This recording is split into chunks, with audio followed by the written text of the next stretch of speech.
And, you know, if you're afraid of what they're going to say, why are they on your front desk? I mean, isn't that key right there? Well, the number one thing that I find, and you'll see it on a couple episodes coming up, is that we don't take the time to interview people. And we're always in a rush. We're always afraid that person, if that we get rid of that person or promote them into customers, I say, and ask them to leave, that we're not going to find someone else.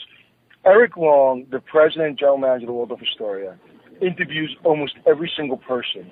He has one of the largest hotels in New York City, and he interviews every single person. And I found out that he exit interviews almost every single person.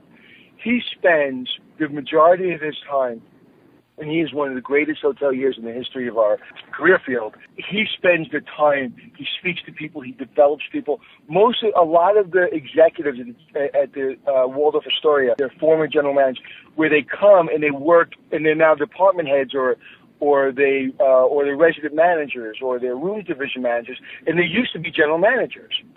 And I remember he actually asked me when I was general manager to come to run one of his divisions.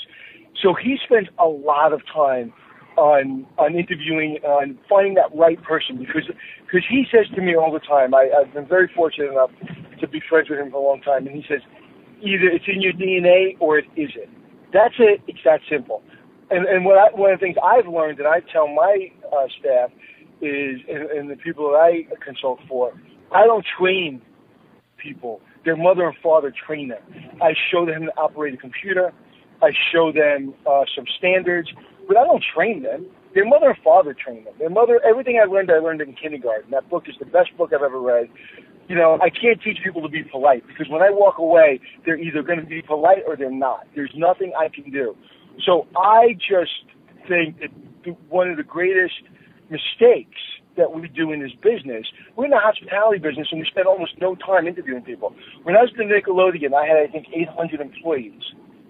I interviewed every single person in that property. On Tuesday afternoon, my assistant, Carla, we were from 2 o'clock to 4 o'clock or 5 o'clock. I would have people lined outside my office, and sometimes I only spent 3 minutes with them. Sometimes I spent 20 minutes with them. Depends. But every single person, I had to look them in the eye and decide if they were good enough to be at the Nickelodeon. So I even forgot your question because I'm so passionate about this subject. But I know it had to do with employees. It is critical that you spend time as a general manager interviewing employees. If you're too busy to interview your employees, you're the wrong person to be running a business, period. You can't.